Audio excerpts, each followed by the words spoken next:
The recent visit by officials to Starbase was a major highlight, and it became even more exciting as it revealed significant new progress toward Flight 12. Next, NASA is setting its sights on building a nuclear power plant on the moon before the end of this decade. Meanwhile, SpaceX has just launched a critical payload for NASA known as Pandora. Let's explore all of this on today's episode of Great SpaceX. The recent visit by officials led by Defense Secretary Pete Hegseth makes clear the inflection point for SpaceX and for Starship in particular. The visit was not merely symbolic, it underscored how central Starship has become to the future of American spaceflight, national capability, and long-term strategic ambition. For this elevated role to translate into sustained operational relevance, however, Starship must soon demonstrate stable, repeatable performance. That path begins with Flight number 12. Images and videos released alongside the visit offer a rare glimpse into Flight 12 preparations at Starbase, revealing both progress and remaining work.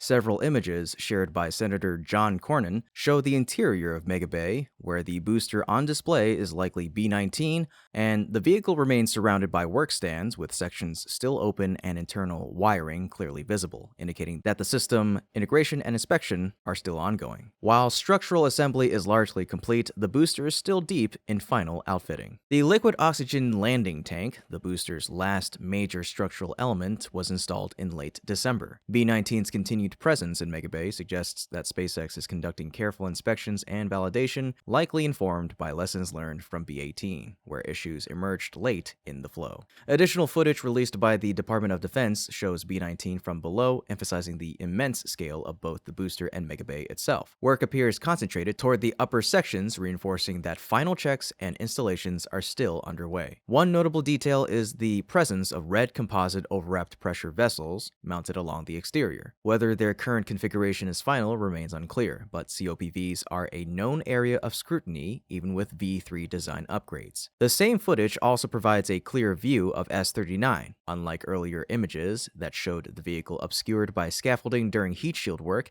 S-39 now stands fully exposed at the center of Mega Bay 2. The heat shield appears uniform, solid, and precisely installed, with scaffolding removal strongly suggesting that installation work is complete. Visually, S-39 is striking, but appearance alone is not proof. Flight 12 will serve as the true test, particularly for the heat shield. Previous iterations suffered from oxidation and durability issues that limited reuse. With V3, SpaceX is aiming for a heat shield that not only survives re-entry, but does so with minimal refurbishment. If successful, this flight would mark a critical step toward rapid reuse and the long-term operational maturity of Starship. Despite the completed heat shield, work on S-39 is not yet finished.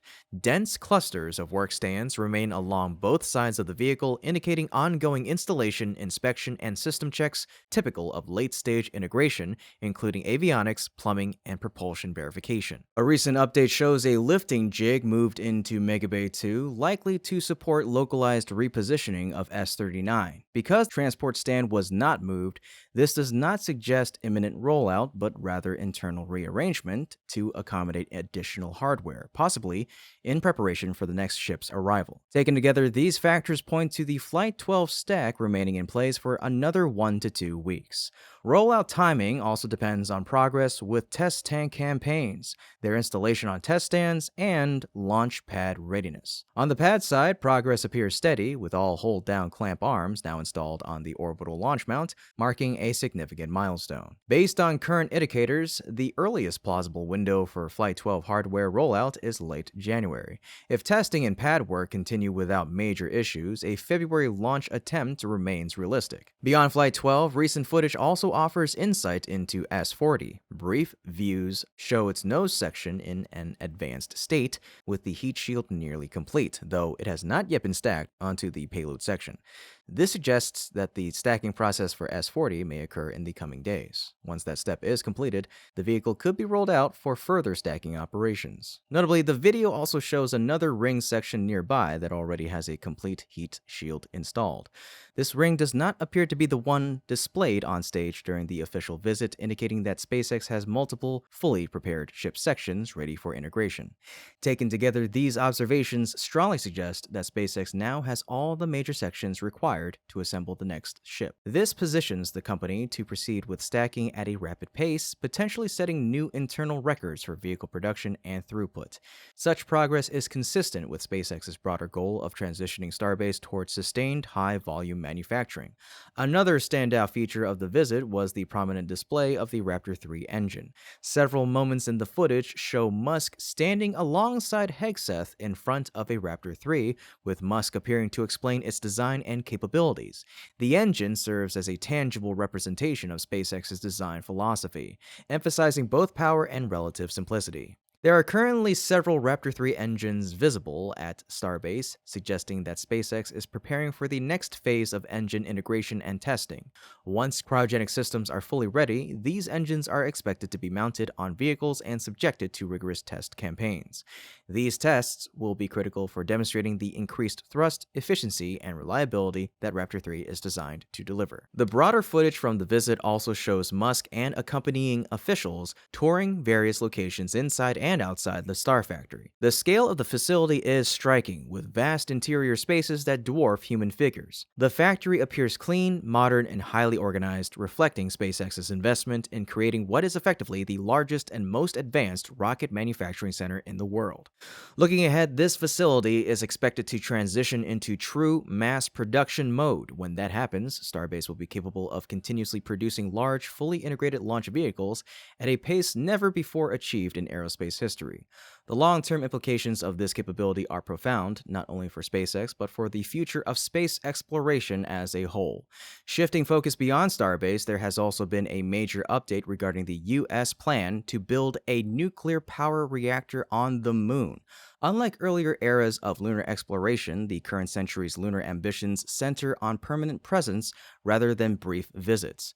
Establishing a long-term human settlement will require robust, reliable energy sources to support life, scientific research, and industrial activity.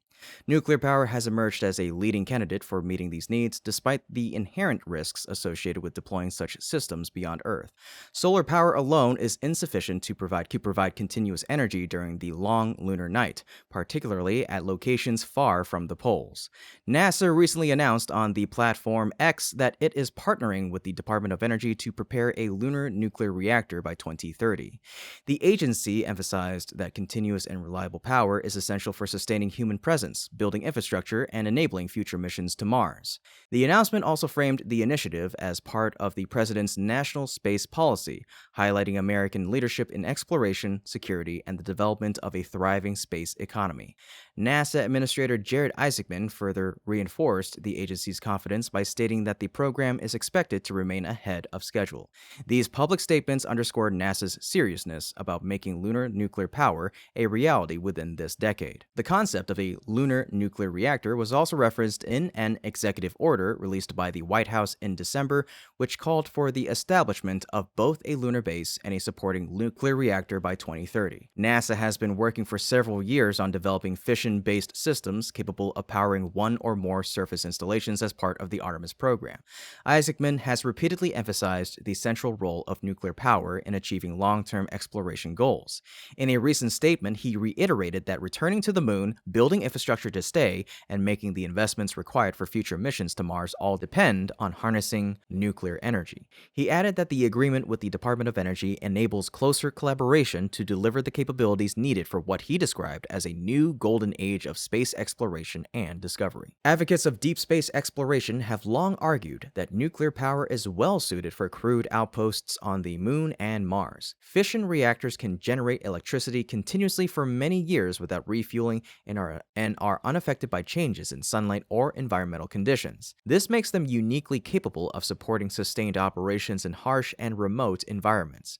The major challenge lies in how to deploy such a system. Using traditional launch vehicles and construction methods would require numerous flights, extensive on-site assembly, and significant time investment. This is where SpaceX and Starship become particularly relevant. With its unprecedented payload capacity and volume, Starship could potentially deliver major components of a lunar reactor in just 1 or 2 flights.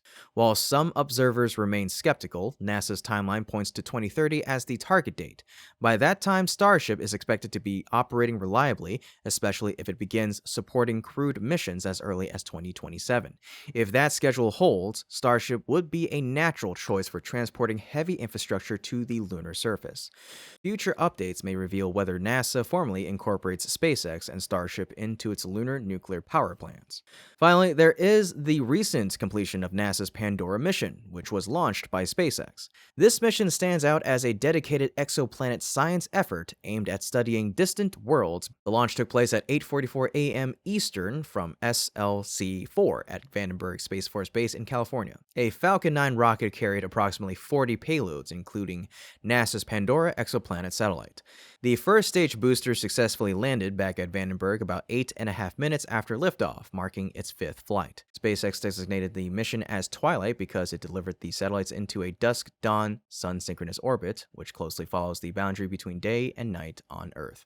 Payload deployment proceeded as planned during a 90-minute window that began roughly 1 hour after launch. Pandora weighs approximately 716 pounds or 325 kilograms and will conduct a year-long mission in orbit. Using a 17-inch wide telescope, Pandora will observe at least 20 known exoplanets as they transit across the faces of their host stars. By monitoring these transits, the spacecraft will collect both visible light and infrared data. According to NASA, Pandora's goal is to separate the spectral signatures of stars and their orbiting planets. By tracking variations in stellar brightness, while simultaneously gathering infrared observations, the mission aims to account for star spots and other stellar activity. This approach will allow scientists to more accurately isolate the atmospheric signatures of exoplanets.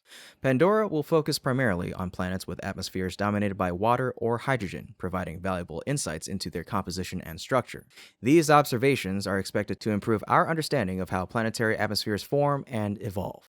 The mission represents another example of how SpaceX's launch capabilities are enabling cutting-edge scientific research. As Pandora begins its observations, it holds the potential to significantly expand knowledge of distant worlds and the broader universe they inhabit.